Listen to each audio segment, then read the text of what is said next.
Ladies and gentlemen, good day and welcome to the Max Healthcare Institute Limited earnings conference call. As a reminder, all participant lines will be in the listen-only mode, and there will be an opportunity for you to ask questions after the presentation concludes. Should you need assistance during the conference call, please signal an operator by pressing star then 0 on your touchtone phone. Please note that this conference is being recorded. I now hand the conference over to Mr. Anup Pujari from CDR India. Thank you, and over to you, sir. Thank you. Good afternoon, everyone, and thank you for joining us on Max Healthcare's Q2 and H1 FY25 earnings conference call. We have with us Mr. Abhay Soi, Chairman and Managing Director, Mr. Yogesh Sareen, Senior Director and Chief Financial Officer, and Mr. Keshav Gupta, Senior Director, Growth, M&A, and Business Planning of the company. We will begin the call with opening remarks from the management, following which we'll have the forum open for an interactive question and answer session. Before we start, I would like to point out that some statements made in today's call may be forward-looking in nature, and a disclaimer to this effect has been included in the earnings presentation shared with you earlier. I would now like to invite Abhay to make his opening remarks. A very good afternoon to everyone, and a warm welcome to Max Healthcare earnings call for second quarter and first half of financial year 2025. The financial year was projected to be one of limited growth. Our brownfield capacity expansions were scheduled for completion at year end, and a greenfield hospital in Dwarka would still be in its early stages of operation. However, the first half of the year has seen stellar growth fueled by recent acquisitions and the successful integration into our network. By expanding into new but proven geographies, we have supplemented our growth momentum. Max Lucknow and Max Nagpur have been fully integrated into the network and have significantly improved their performance. Combined revenue reached 130 crores for these two hospitals in Q2, representing a growth of 40% year-on-year and 32% quarter-on-quarter.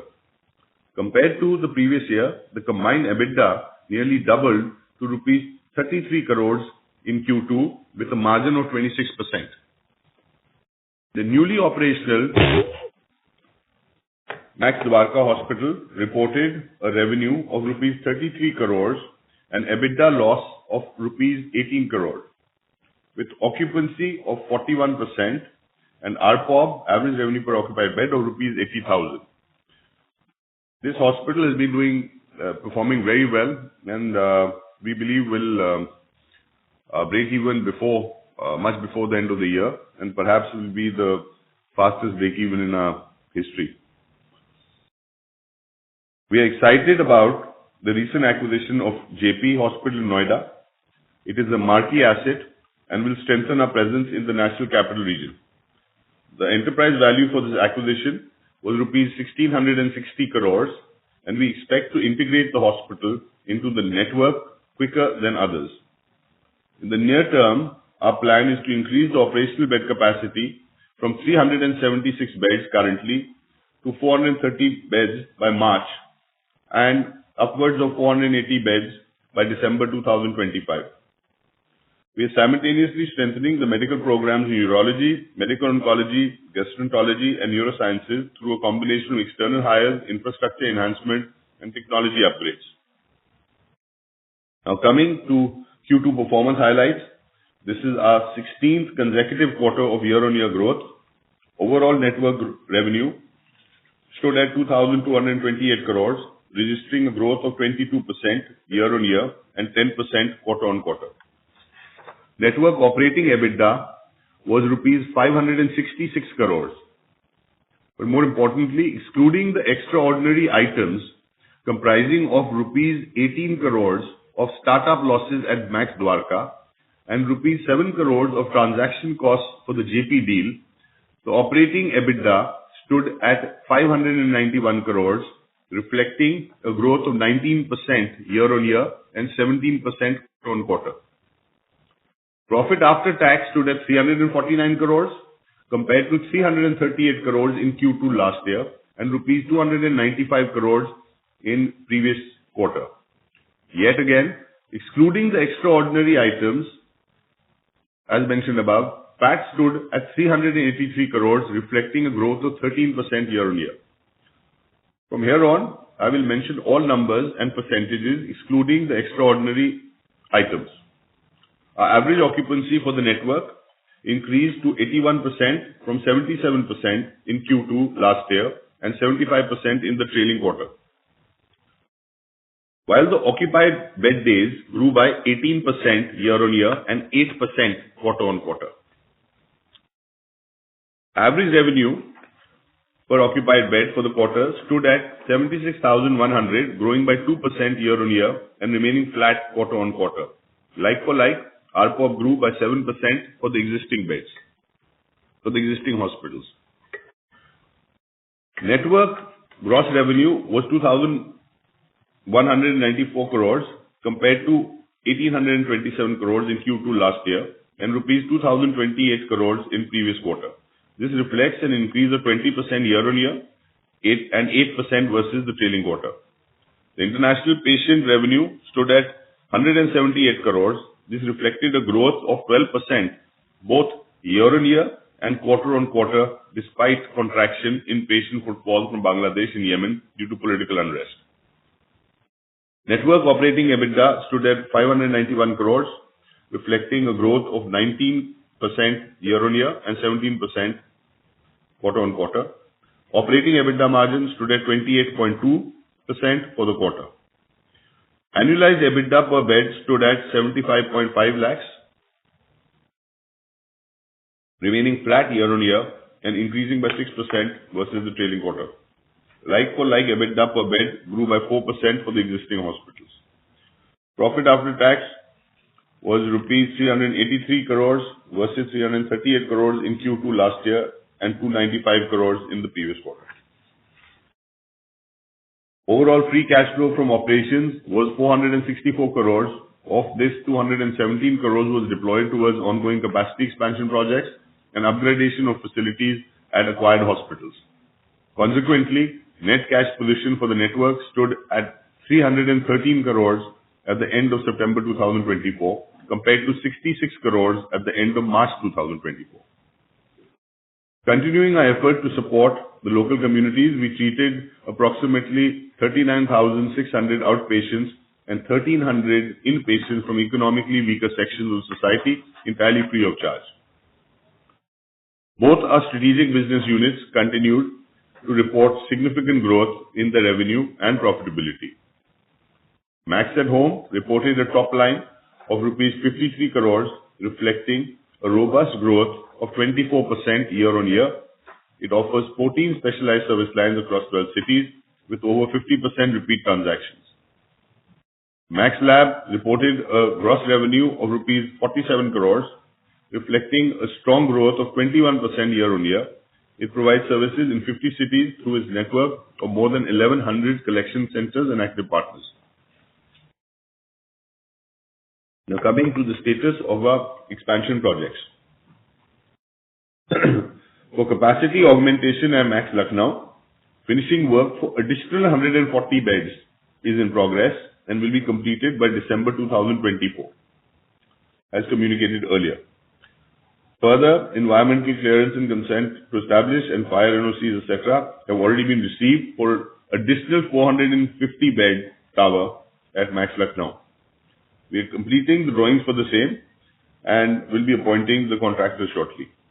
For 150 beds at Nagpur, 12 beds have been added in October 2024. For the balance beds on additional floors, applications for environmental clearance, etc. are in progress. For 268 beds at Nanavati in phase 1, we've completed most of the structural work. The project continues to be on schedule and we expect completion by end of the financial year as communicated previously.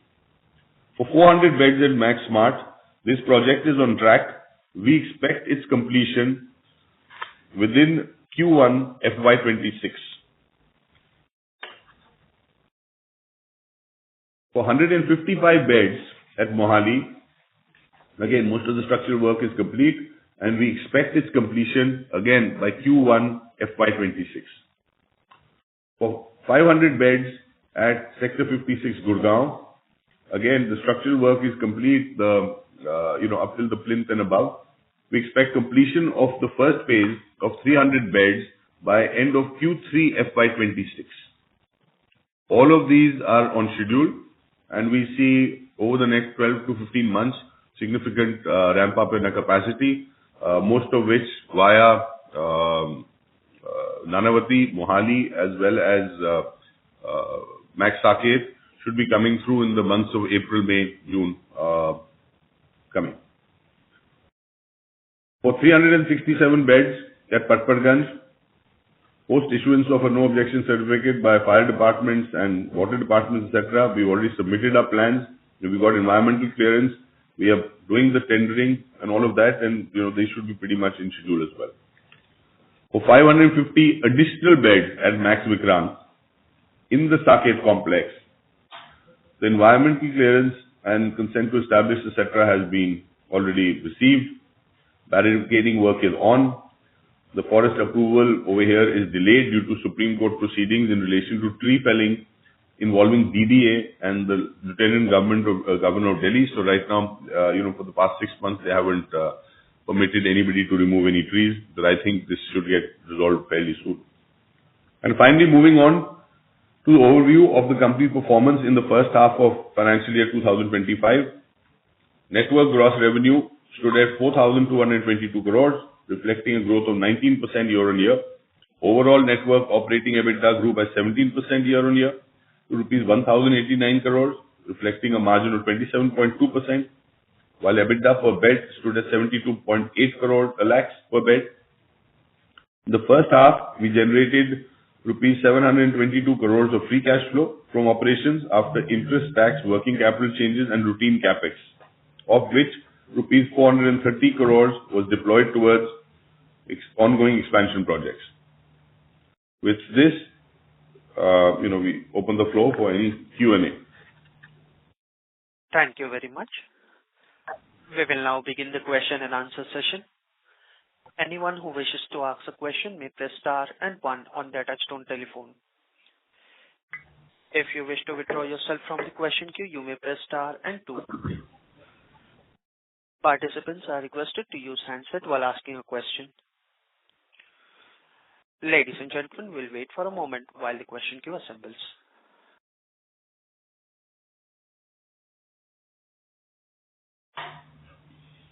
First question is from the line of Amaya from JM Financial. Please go ahead. Yeah, thank you for taking my questions and congrats to the management on good set of numbers. So the first question I have on Nagpur and Lucknow units, both have done well during the quarter. I understand the Nagpur might be going through the seasonal peak, the occupancy might be, but both the units are now delivering 20% plus margins. Is it possible for us to give some color of what would be the potential margins for optimally utilized unit, both at the Nagpur and the Lucknow unit? And specifically Lucknow, can it match the profitability of our existing units in Saket, etc.? Thank you. I think, firstly, we don't give forward-looking statements, but intrinsically, margins and percentage margins, one part, they're still operating at lower RPOBs compared to the rest of the network and also compared to the potential in the market over there. And in the coming quarters, you should see improvement in that. When you have improvement towards better quality programs, that means higher end surgical mix and so on, more robotics, more complicated surgeries, as the new teams that we hired come in, kick in, some of them are very recent hires, etc. So you'll see all the benefit coming through. But also keep in mind in Lucknow, so far, we have a bunker over there, but oncology has not been a big play. In Sahara, I think it's only 1 or 2 percentage points? No, the oncology is about 7-8%. So 7 to 8 percentage points of revenue, as against 26-27%, which is across the network, and that's a high sort of mistake. And as we get the bunker ready, the new machine, the LINAC machine is coming in place, you will see this number move up. So you'll automatically see an increase in ARPOB. Our, preoccupation, as you're aware, is never with margins in percentage terms. It's EBITDA per bed. And I think there is a significant amount of juice over there with respect to EBITDA per bed. Sure. The second question I have is on the Saket complex expansion, which is close to 1,000. Also, I just want to sort of add, as you're going to get 140 more beds over there, so almost 50% more capacity, right? So your operating leverage, because, on the incremental beds is much more. EBITDA per bed for incremental beds is significantly more. So you'll see margins expand because of that as well. Sure. So you see the 70 lakhs per bed kind of EBITDA to be achieved in Lucknow? Well, I will not give you a forward-looking sort of statement on that. Sure. No problem. Okay. The second question I have is on the Saket complex. So here we are adding almost 1,000 beds over next maybe 800 to 900 beds over the next 2 to 3 years. So should we consider this as a brownfield expansion? Because considering this much amount of beds are getting added, I believe that everything like utility, doctors, everything should be added as well, right? So the delta in the margins will not be significant, right?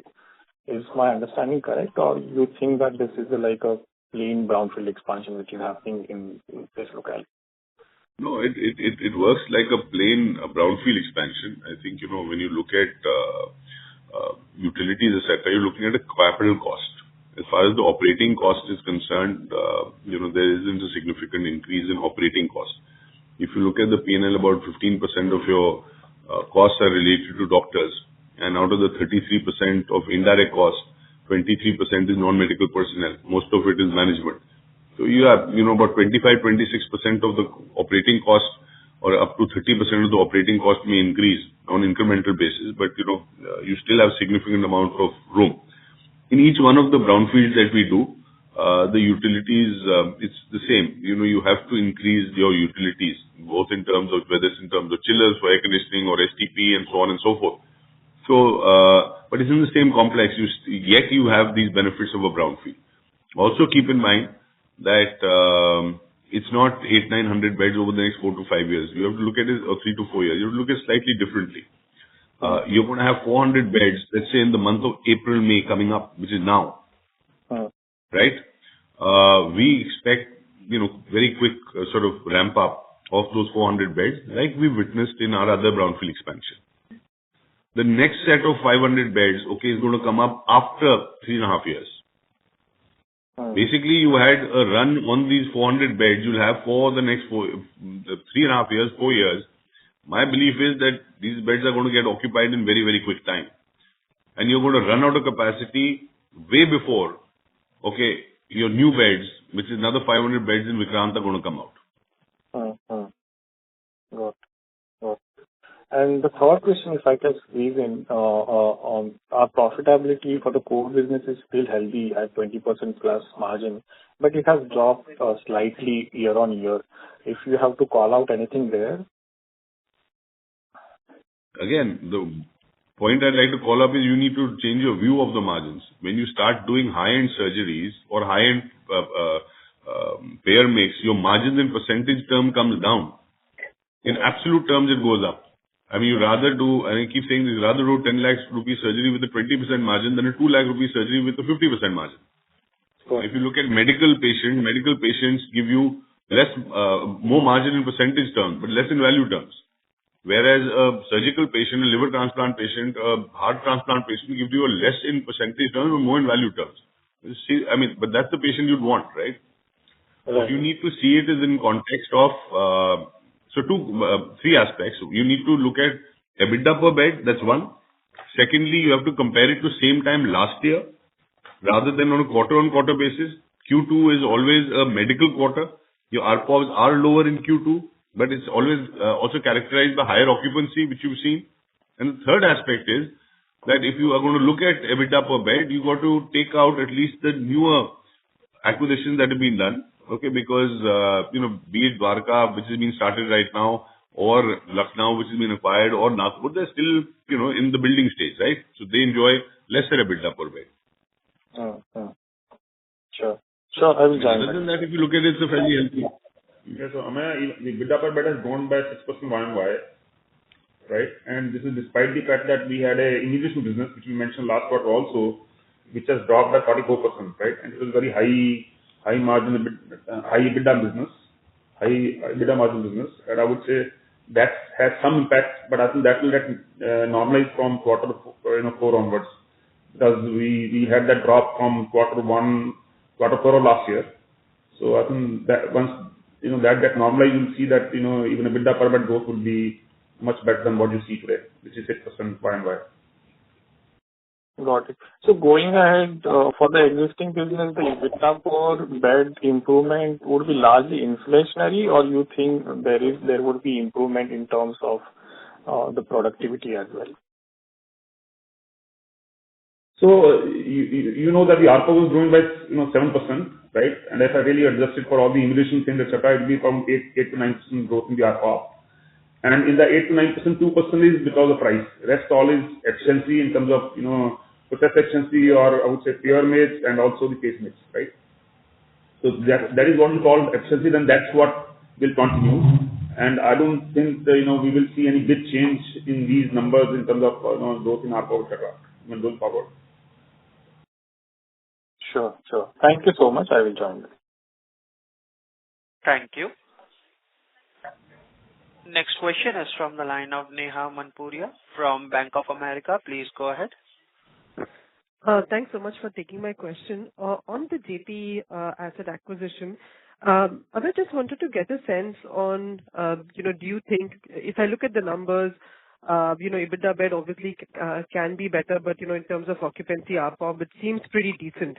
Obviously it can be higher, but, what do you think is required there, from either do we think we need more medical equipment, more doctor team, does it need upgradation? How are you thinking about ramping up that, the Noida asset? I think all of the above. It's been a company which has been in liquidation for a significant amount of time. As you would sort of appreciate, it's not as if the best management, the best kind of equipment will be end of life, because when there's administrators, would be employing that equipment. So equipment is end of life, new equipment, handheld instruments, etc. All of that is very basic over there. As far as the clinical programs are concerned, again, I think it's been operating with gravity. So there's a huge amount of upside over there.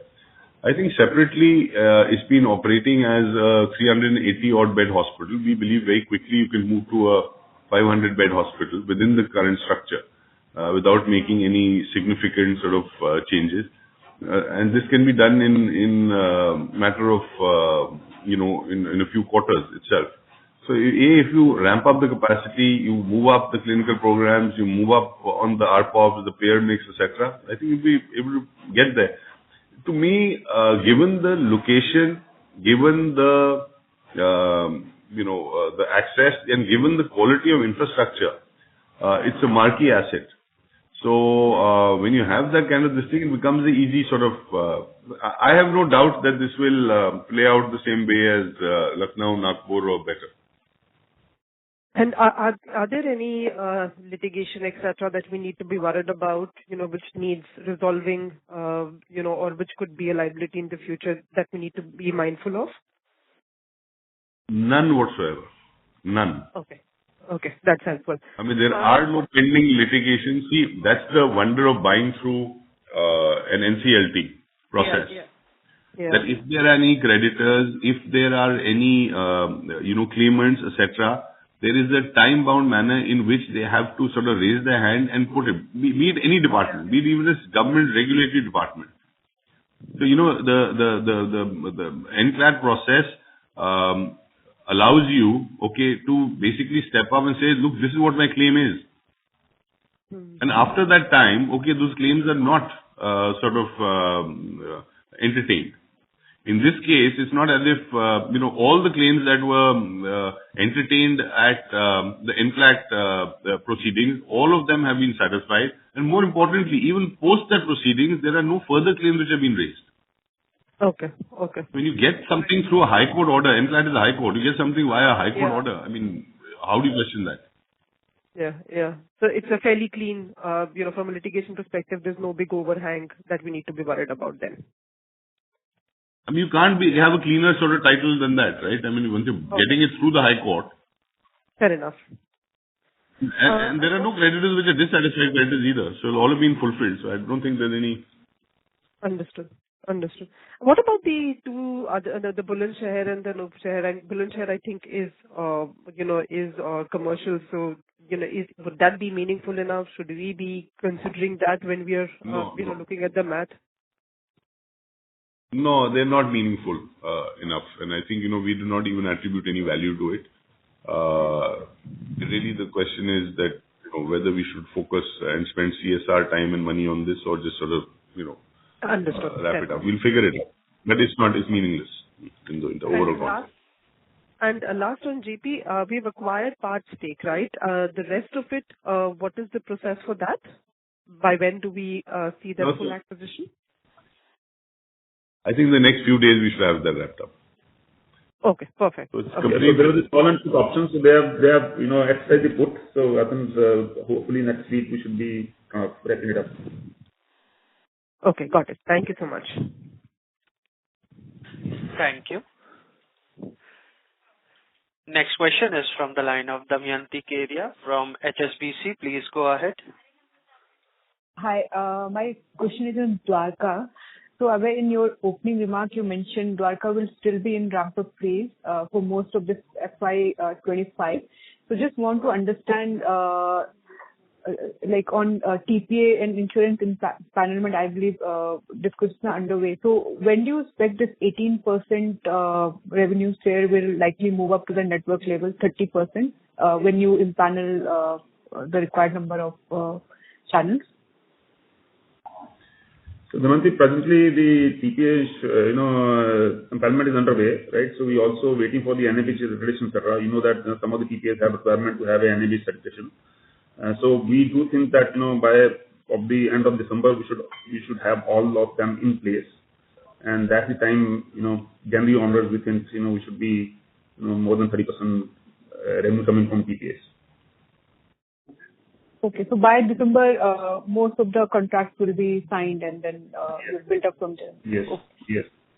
And the ARPOB which you mentioned in your presentation, 80,000, that is because we understand most of the patients so far were the cash channel patients, right? And maybe ARPOB will settle down more at your network level for this hospital also? Yes. So, Damayanti, there are two things. One is that we have very high OPDs, right? And we were not able to, since we do not have, TP empanelments, etc. So, some of the OPD was happening, but IPD was happening in some other hospitals, right? So, the doctors did have some, attachment in other hospitals. So, they were taking patient in the other hospitals. For example, neurosurgeon was having attachment in Gurgaon. So, we take the patient to Gurgaon. So, I'm saying that's what is happening.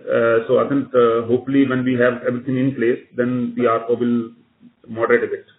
But it won't be a very big change because, it will be more near to the national average than the 80,000. Yeah, but it's a play between occupancy and ARPOB. Our belief is this, like I said, this will probably be the fastest greenfield break-even that we've ever witnessed.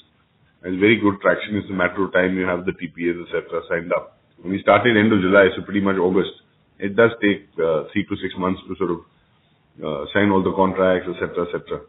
And a lot of it is in play. I think by like Yogesh mentioned, by January we expect all of that to be done. Sure. My next question is on your network level revenue contribution from TPA and corporate channels. So it's around, I guess, 38% in the first half. So looking ahead, I guess when we are adding a lot of capacities into the network, where I guess this payer mix, etc., will take some time to build up. So say in next 2 to 3 years, what kind of contribution we can assume from this particular channel? Say from 38%, can we assume it can comfortably go up to say 45% or so? Or how do you see this pie moving up? So I'm not going to give you again any forward-looking this thing, but I can tell you what our experience has been. that when you open new brownfield capacity, you essentially start taking in also a larger amount of lower end payer mix as well as lower end clinical mix, which typically so one of the characteristics is of a brownfield is that you pretty much finished with distilling your payer mix. You're doing very little or none of institutional business, right? Like in Saket, in the main cluster, in the main hospital, we stopped doing it. In Nanavati, we stopped doing it. The minute you put up additional brownfield, one of the things you're going to do is you're going to switch on the tap for institutional over there, which is a lower end payer mix, right? But because of operating leverage, even with the lower end payer mix, that means with lower ARPOB, your EBITDA per bed is high. That's what we witnessed in Shalimar Bagh when we opened the brownfield. If you actually see what has worked for us in Nagpur, it was operating at maybe 55 or 60% occupancy. And one first order of business after taking over operations was to sign up the institutional business, which is again lower ARPOB, but provides higher occupancy. Now the result is ARPOB sort of kind of got muted. The occupancy went up to 90+%, but EBITDA moved up by more than twice, right? So I think that's what we see when you have occupy incremental beds, okay, which are the cost of which is only incremental cost, okay, and even with a lower sort of payer mix, that brings it down to the bottom line. Your margins improve. What extent, that I will not guide you. Sure. And my last question is, in some of your near-term upcoming capacities, so Lucknow and then I guess Nanavati, those are coming in near term. So for these facilities, when do you start putting up a new set of doctors, medical team, etc.? Or it's like it happens very near to the commencement of these units? No, so there are three things. I mean, we have new capacities coming up firstly in Nanavati, in Max Saket, and Mohali. As well as, Lucknow is coming sooner by December, but these three are coming up in the same time, in the month of March, April, May sort of thing. Mm-hmm. Right? These are brownfields. In brownfields, unlike Dwarka, which was a greenfield, okay, where you're going to staff, you're going to get doctors, you're going to get nurses, etc. They'll be on your books for about 2 months before you commence operations. Even when you commence operations, it takes you time to sign up PPAs, sign up these things, etc. There's a ramp up. So there are some limitations in ramping up, which are not limitations at the operational level, but they're limitations of, enabling that occupancy over there. In a brownfield, you don't have that. It's the same existing contracts, the same licenses, the same this thing. And all your doctors, pretty much all your doctors are the same. Because you have the more expensive ones are the chairmen of the programs, the head of the programs, etc. It's not the units of the junior consultants below. I mean, the resident doctors, the junior doctors are not, which is extremely sort of this thing. So, it doesn't really show up. In the first month itself, it kind of, you get them and it absorbs it and so on. So I don't see a major impact because of which. Okay. And unlike Dwarka. Yeah. So any hiring in these brownfield, as you said, maybe the department heads or the really senior position, but most of the team is already in place. That's why there won't be any meaningful delta in terms of cost. Okay. That's right. Even on the management side, if you see, the same facility head is the same F&B head, it will be the same nursing head, it's the same engineering, medical superintendent, and so on and so forth. So it's not significant amount, and particularly in Smart, we're expanding beds. So the team is there, already in place. Sure. Yeah, that's helpful. Thank you. I'll get back in the queue. Thank you. Next question is from the line of Sumit Gupta from Centrum Broking. Please go ahead. Hey, hi. Thank you for the opportunity. So I'll start a few questions. First is on the, can you tell what is the international patients bed share and what kind of trend that we can expect? Yeah, so international bed share is only 5.5%, right? And it constitutes around 9% on the revenue side. But 5.5%, because the ARPOB is higher than the national average, when it comes to international patients. Right. So second is on the JP hospital. So can you explain the casements of the payments of this hospital in Noida? Sorry? The case and payments in JP Noida. I can't hear. It's cracking up a little bit. JP Am I audible? patient case mix.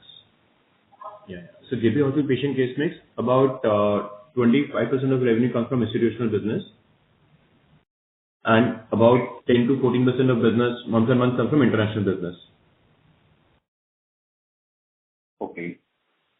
And so just want to understand on the broader aspect, like how is the competitive scenario in Noida? Just like, so there are other hospitals which are also going to expand in this geography. So how do you see that panning out? Will there be any impact that you see on the volume side? I think this hospital is there. Other hospitals are going to come up in some time. But this is a AAA plus location. I mean, you can't get better than this in Noida, Greater Noida. So anybody is sort of familiar with that area. This is an 18-acre complex. It's 9.5 lakh square feet. I mean, honestly, I think none of us would ever build a hospital like that. I mean, we wouldn't want to. I mean, the size and scale of it is something which is, it's overspec'd.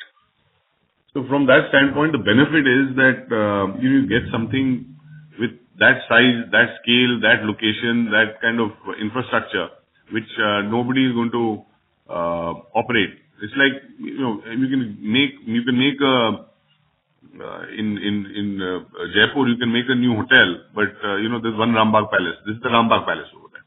So it's an easy sell, easy access, easy everything from that standpoint. It already has a start, right? It's already, even with a lot of limitations that it operated with, okay, that under liquidation for over 10 years, very little medical equipment and so on and so forth. Yet you've seen decent, sort of halfway decent results coming out of this hospital. Okay, understood. And the reason for that is just fundamental and structural. I mean, it's just, getting 7-star treatment at maybe 4-star, 5-star prices or quality of service or whatever. Okay. And so lastly, on the Dwarka hospital, so just like in the presentation, so you mentioned that the hospital is expected to open nearly 200 beds by end of FY25. So just want to understand on this. So like you're going to add like 200 beds or what? 141 beds are going to be operational beds capacity to get to 200 beds. No, so it's a 303-bedded hospital, right? So you know that in a greenfield situation, we don't open all the beds, because when you open more beds, that means there's a cost attached to it, right? So we open beds as we are able to fill it up. So I think what we're saying is we have 141 beds open as of now, and we think we'll be, by March, we'll open 200 beds. No, you see what happens. Yeah, what happens is that you have to get a license, right? Now, in order to get a license, if I go and get a license for 300 beds, then I need to staff all the 300 beds. Then you have to prove it to the licensing authority that you've staffed all the 300 beds. But if you have occupancy of about 150 beds, then you will just say, okay, give me a license for 150 beds because you staff accordingly then. Right. Oh. There's no point carrying staff for 300 beds of, nurses and resident doctors for 300 beds when your occupancy is only 120, 150 because you're waiting for all the TPAs and all of that to happen. Okay. Sure. Thank you. Thank you. Next question is from the line of Prashant Nair from Ambit Capital. Please go ahead. Good afternoon. Again, follow up on the JP asset. When you acquired it, you had mentioned that there is scope to raise capacity meaningfully here, bed capacity meaningfully here. I think you also alluded to that now. Do you have you worked out over what period of time you will be looking to expand the bed capacity here? And also, second part, for the current hospital, how much do you think you would need to invest in order to upgrade medical equipment, clinical capabilities, etc., over the next couple of years? I think on the first part of the question, I think we will look at expanding the capacity at the earliest. We will be limited by actual time it takes to construct. So we're looking at, right now moving up to 480 odd beds from the current capacity. And thereafter, it should take us two and a half years to build another 450 beds, 500 beds, which we will embark on that right away because we see the current capacity being filled out in a matter of months. And way before, the new capacity that we are looking at, because it takes time to construct. By then, we are looking to set it up. As far as the BME medical equipment right run upgrade is concerned, Yogesh, what is the... Yeah, so I think we already have some plans on that. There will be a 150 crore spend that we're planning to expand the capacity to 40 beds. And then, as Abhay mentioned, and after that, we'll start another... But this includes the medical equipment of about 150 crores. Yes. Okay, thank you. That's it. This includes, because you have to appreciate that almost all of the medical equipment is end of life. So it requires replacement. Right. Fair enough. Yeah. Thanks a lot. That's it. Thank you. Next question is from the line of Nitin Agarwal from DAM Capital. Please proceed. Thanks for taking my question. We've had a pretty busy last few quarters in terms of these acquisitions that we've done.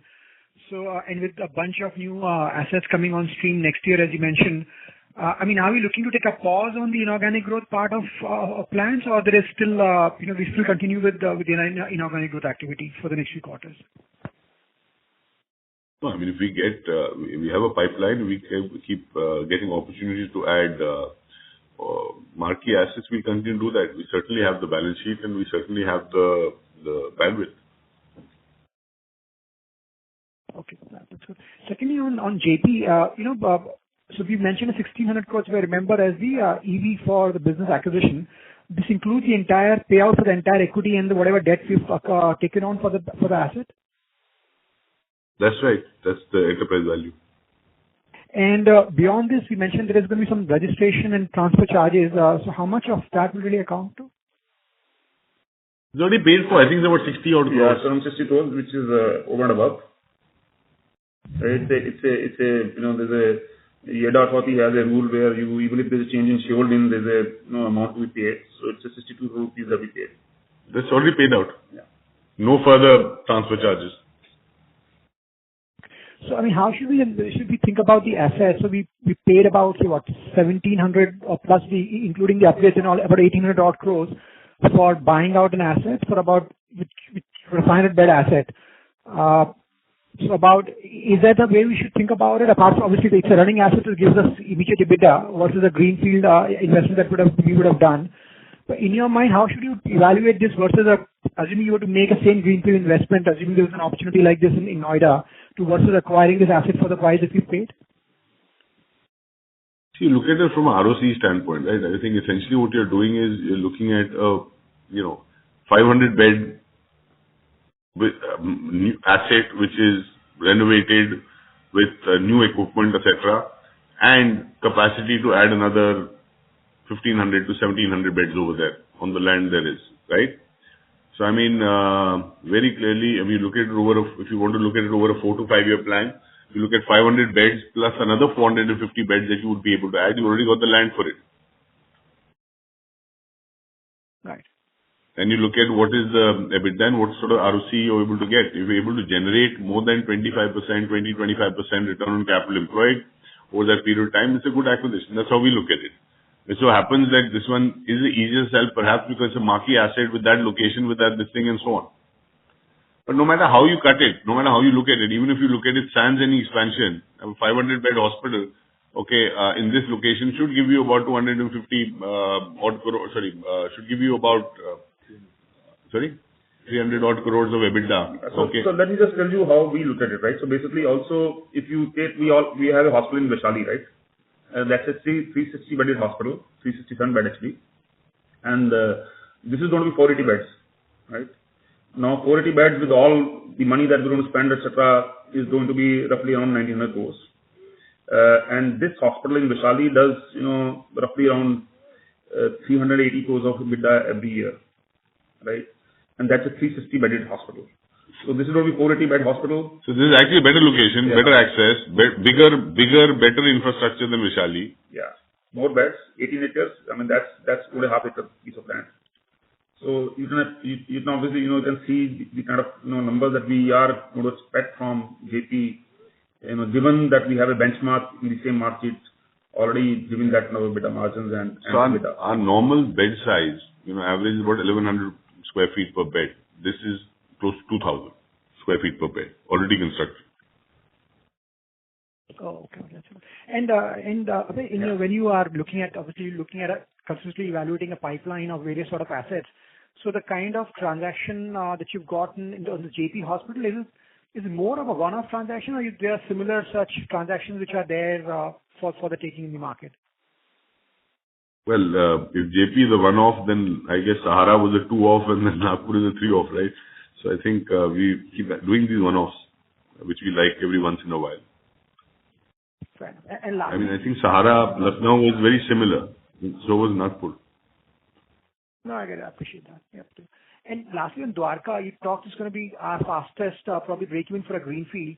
So what are the time horizon you're looking at for the break-even here?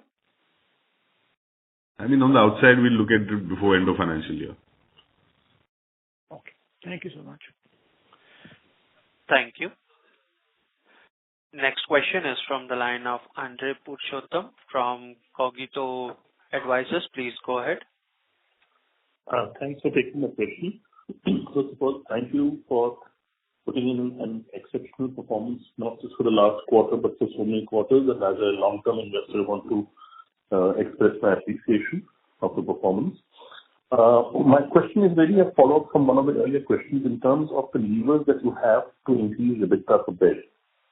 If you could just expand a little bit on that and also answer two specific questions. One is, has your proportion of your low-margin CGHS kind of business actually diminished over the last year or two?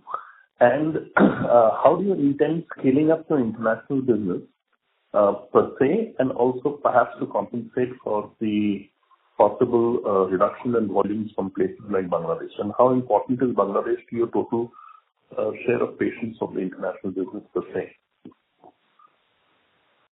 This is lots of questions. I'll take the last one first. Bangladesh used to be less than 1 or 2% of our total business, so it really hasn't impacted us that much. And we've been able to sort of compensate that through other markets and all our initiatives everywhere else. So Bangladesh is not affecting us. What did affect us in the past was Afghanistan, which was 12% of our international business. But, we haven't had that for many, many quarters now. So you don't see the impact of that. Hopefully, as and when it comes through, there will be a positive impact because of it. Having said that, levers for EBITDA per bed really start from the top. These are revenue levers to start with.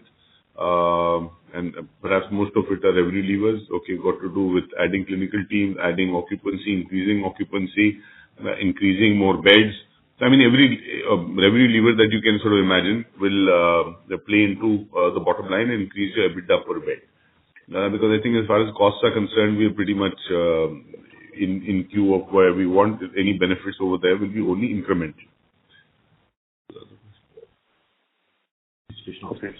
Institutional business has diminished marginally over the last few quarters, but the ARPOB of the institutional business has almost doubled. So you'll actually see that within that category, the ARPOB has doubled, so the rates are becoming closer to our cash rates. More importantly, we're not doing, in a lot of our metro locations where we already have very high capacity, we've distilled away from that. So, if you look at Mumbai, we don't do any institutional business. But, once we start the new capacity, we'll start that. We just occupy the beds with it till such time that we have idle capacity. Once that's kind of runs out, we start distilling it, go back to cash business. Saket, same thing. In the main Devki Devi, etc., we don't do institutional business. At some stage, once we come up with new capacity as smart, yes, we'll start taking on more institutional patients. But again, over a period of time, we'll distill it. But then, third phase, 3-4 years later, when Vikrant comes again, we'll start doing that. So, you keep playing that game. But more importantly, as you start running out of capacity, you start distilling payers, and within those payer groups also, you kind of start distilling the clinical mix. Right. And going back to the international business, you said that you have a 5.5% bed share and a 9% revenue share. Now, if you're looking to increase this share, what is the approach that you're following? Is it largely walk-in business, or are you making a fair amount of proactive efforts in other geographies to attract talent here, or to attract patients? We've set up offices the last 2-3 years in about 22 geographies. right? So we've got our own offices, our partner offices, etc. And that is the reason that you've seen that, look, we've have a outsized sort of growth in our international business. It may be 9 or 10% of our revenue, but our revenue has also been growing significantly over the last 4-5 years. This business has been a 20% CAGR for us. Right. I mean, it's been growing at about 20% plus per year. So that, it kind of outstrips, and the reason is that some of the investments and initiatives that we've taken in terms of setting up these offices and drive to fly, etc. overseas. One hears about lots of problems that people face with the NHS in England and similarly in places like Canada, etc. So given the fact that we can provide outstanding medical care at a fraction of the cost, do you see more traction coming from developed countries like UK and Canada, etc., where it has a lot of bureaucratic problems about getting service in their own countries? Yeah, it's a question of whether you want bad healthcare free or you want to pay for good healthcare and upfront healthcare, and you want to come to India for it. So we are setting up some, beachhead operations in the UK as we speak because of the same reasons that you mentioned. But, I'm not expecting some floodgates. So I think it's more a long-term kind of this thing that we need to have some sort of presence over there to at least get people of Indian diaspora to India to be able to this. But I don't see, people coming in droves because there's a waiting time in NHS. There's a waiting time, but it's free. Right. Okay. Thank you. Thank you very much, and congratulations once again. Thank you. Next question is from the line of Madhav Malda from FIL. Please go ahead. Hi, good afternoon. Thank you so much for your time. I just had one question.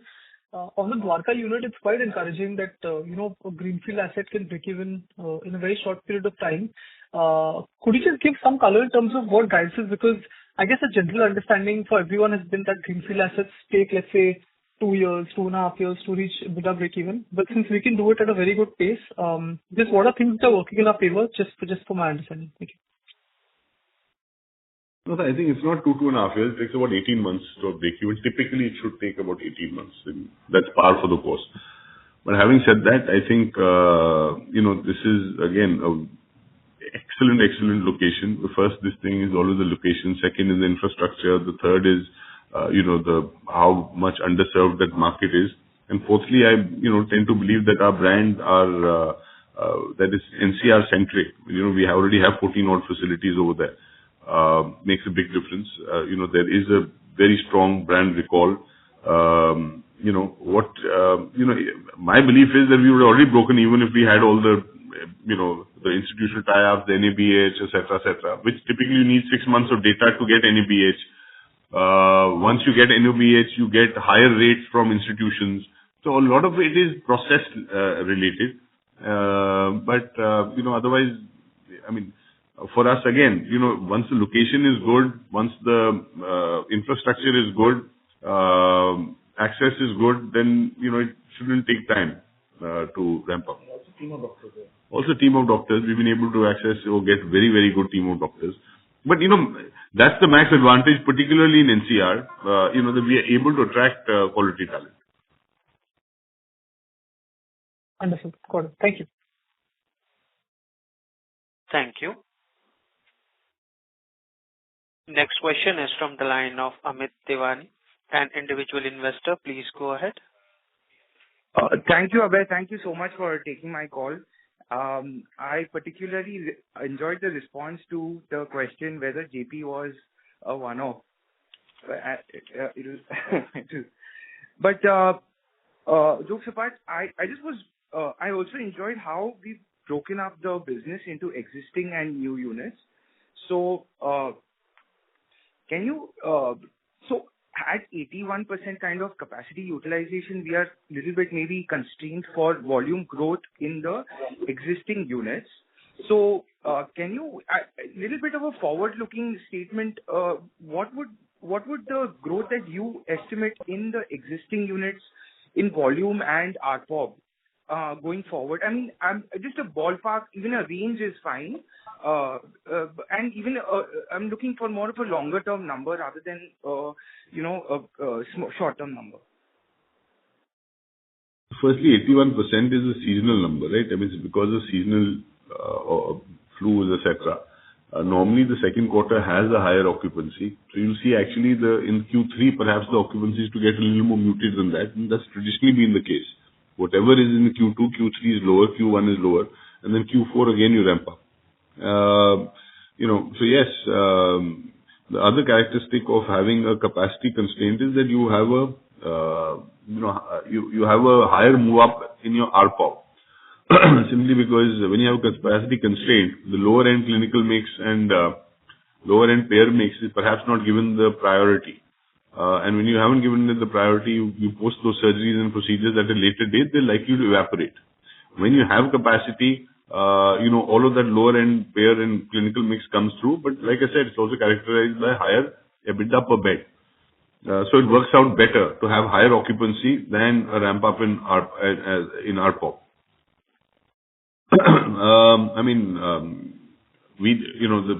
fact of the matter is that, we've been operating at these kind of capacity levels for the last couple of years with the 1-2 percentage point here or there as far as occupancy is concerned. And that is always at the margin, there'll be some elasticity, but it's diminishing returns. And we need to be cognizant of the fact that we have capacity constraints. We are cognizant of the fact that we have capacity constraints. And therefore, we embarked on this massive journey of brownfield. Some people will ask me the question like you are asking me that, look, you're at full capacity, where do you go from here? So the answer to that is, that's what the brownfields are for. And, some other people tend to ask that, look, there's so much capacity coming in the country, why are you putting up more capacity? Well, this is the reason we are putting it up. Because we've run out of capacity. Correct. But any quantitative guidance, would you want to venture in that? No, I don't. I normally sort of stay away from forward-looking guidance. That's perfect. Thanks. Thank you. Next question is from the line of Alankar Garude from Kotak Institutional Equities. Please proceed. Yeah, thank you for the opportunity. Just one question for Yogesh sir. With Dwarka coming online, what will be the annual lease payment at the network level? So, I think the overall number for the year would be around 95 crores, right? I'm talking all the distinct leases as this one. So specifically this number is around 28.9 crore rupees. And the number for Dwarka, when you say 95 crores, would be for 9 months, right? No, I'm saying 28 crores is Dwarka. Total is 95 crores for the overall network. 28 for the year? Yeah, for the year. I'm talking all annual numbers, right? Understood. So basically, for FY25, the number would be 7-8 crores lower. Got your point. That's it from my side. Thank you. Yeah. Thank you. Ladies and gentlemen, to ask a question, you may press star and 1.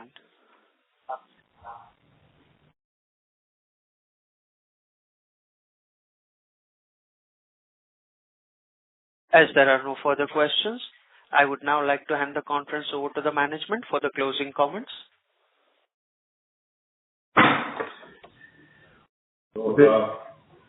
Thank you everyone for joining us on the second quarter results. We look forward to interacting with you again next quarter. Well appreciated. Thank you. Thank you. Thank you, sir. On behalf of Max Healthcare Institute Limited, that concludes this conference. Thank you all for joining us, and you may now disconnect your lines.